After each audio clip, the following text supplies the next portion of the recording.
Former President Trump, he did call into my radio show to react to today's ruling. Here's part of what he said. It was a great decision. We're very honored by it. And it basically said you have to win by getting the votes as opposed to some other way. And that's really what we wanted. And it was a very powerful decision, very well crafted, and very well respected, I must say. All right, here with more on today's Supreme Court ruling, former presidential candidate Vivek Ramaswamy is with us. Let's get your initial reaction, sir. Look, this is a case about national unity, and I think the Supreme Court absolutely ruled in the right way, answering the question, really, are we one nation or not? The Supreme Court held yes, because the heart of the decision was about whether we can have a patchwork framework where certain states decide who's on the ballot, other states decide a different person's on the ballot for U.S. president. That doesn't work if we're one nation. So that's what this case was really about. I thought President Trump did a great job in that press conference and that discussion he held afterwards. Speaking about national unity, I think that's the heart of this case. I was with President Trump earlier today, and I do think that this is not just about President Trump, but about the future unity of our country itself. And the Supreme Court 9-0 came down on the right side of that question. And I do think that's a step forward, Sean. I don't think this should have ever gone to the Supreme Court. But the fact that it is shows how far we've fallen. But at the same time, the fact that they came out on the right side of it unanimously is a good step for this country. What did you make in the concurring opinions of the three liberal justices and also that of Amy Coney Barrett, who said the court has settled a politically charged issue in the volatile season of a presidential election? Quote, particularly in this circumstance, writings on the court should turn the national temperature down, not up. For present purposes, our differences are far less important than unanimity in this case. All 9 justices agree that on the outcome of this case. That is the message Americans should take home. That was a pretty, usually justices will not acknowledge political circumstances surrounding a particular case. She did go there. Your reaction to that? I think Amy Coney Barrett's actual one-page concurrence was useful. Now, if you want to go a layer deeper, Sean, and you're asking about this, what do I see in that concurrence?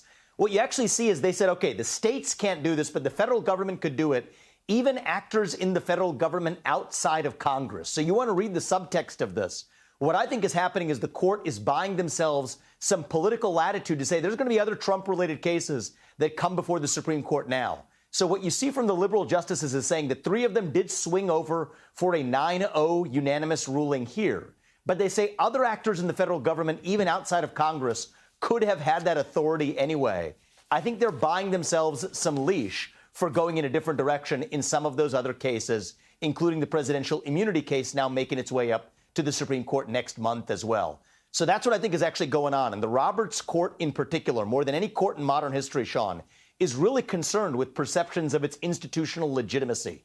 So while I do think today was an outstanding outcome, it was the right outcome for justice and for this country and for national unity, 9-0, I think that dissent, or it wasn't a dissent, it was a concurrence by the 3 liberal justices, plants the seeds for them potentially going a different way in future cases that are coming down the pike.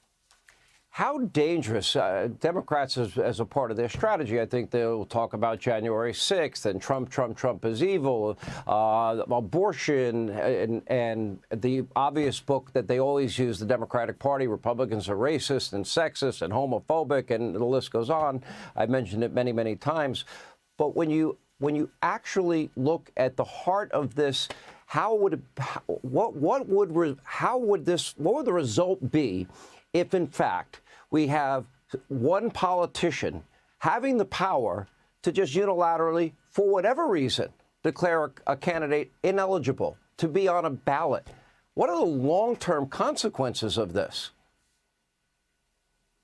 The long-term consequence is undoing what we set this country into motion in 1776. That's a monarchy, not a democracy, where one autocrat, one monarch, one individual gets to decide who the people can and cannot elect.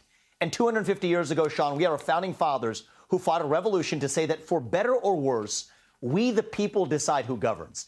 We the people settle our differences at the ballot box, able to vote for whoever we want, where every person has a voice and a vote in that democratic process. If America means anything, that's what it was founded on. That is what makes America great. That is what makes America itself. So what is at stake, you ask? I think it is our national identity itself. That is who we are. That's what the Supreme Court came down on the right side of today. And I think President Trump gave one of the great speeches we've seen in a long time, solidifying that decision with the right tenor to say that this isn't about him. This is about the future unity of our country. That's what's at stake, and I think that's where the Supreme Court came down today. Imagine one elected official can declare somebody guilty of insurrection, a charge that was never even made against President Trump, let alone a conviction. Pretty scary scenario, in my view. Vivek Ramaswamy, thank you as always. Hey, Sean Hannity here. Hey, click here to subscribe to Fox News YouTube page and catch our hottest interviews and most compelling analysis. You will not get it anywhere else.